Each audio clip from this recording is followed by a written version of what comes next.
দেখতে পাচ্ছ এখন কলমবল্লিতে পাইপ লোড করছি। তো দেখতে পাচ্ছ এখন হায়দ্রাতে লোড হবে, এই মালটা আমার গাড়িতে আসবে। তো দেখতে পাচ্ছ বন্ধুরা, সকলে কে কে পাইপ লোড করেছো সেটা দেখবা। এই যে দেখতে পাচ্ছ অলরেডি আমার গাড়িতে লোড হয়ে গেছে। তো এর ভিতরে আবার পাইপ ঢুকবে, তারপরে আবার পাইপ ঢুকবে। তো সে কীভাবে ঢোকাচ্ছে সেটা তোমাদের দেখাচ্ছি। এই যে পাইপগুলো আছে না, এই পাইপগুলো আমার গাড়িতে মানে আমার গাড়িতে খালি হচ্ছে, আর ওই পাইপগুলো নিয়ে এর ভিতরে ঢোকাবে। তো আমিও কখনো এভাবে লোড করিনি বন্ধুরা।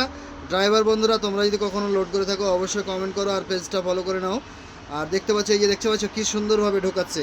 মানে আমি প্রথম আমার লাইফে প্রথম এইভাবে মানে পাইপের ভিতরে পাইপ ঢুকিয়ে নিয়ে যাচ্ছি।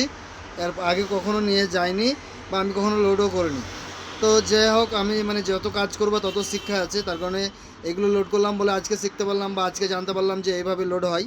তো দেখতে পাচ্ছ তোমাদের মাঝে এই কাকা আমার লোড দিচ্ছে হাইড্রার মাধ্যমে। আর এই দেখছো অল্প কাটিং আছে, এটাকে জয়েন্ট করে দিল আর এর ভিতরে আবার পাইপ ঢুকিয়ে দিচ্ছে। তো দেখছো অলরেডি ঢুকে যাচ্ছে। তো একরকম ঢুকেছে, দু রকম হয়ে গেল, তিন রকম ঢুকছে দেখতে পাচ্ছ, আবার চার রকম ঢুকবে। তো সেটা চার রকম কীভাবে ঢুকছে সেটাও তোমাদের দেখাচ্ছি। আর অলরেডি সব কিছু দেখে থাকো। আর যদি ভিডিওটা ভালো লেগে থাকে অবশ্যই লাইক শেয়ার কমেন্ট করে দাও আর পেজটা ফলো করে নাও। আর যেভাবে ভালোবাসা দিচ্ছ এইভাবে ভালোবাসা দিতে থাকো আর এইভাবে পাশে থাকো। তোমাদের পরবর্তীতে ভালো ভালো ভিডিও যেন দিতে পারি।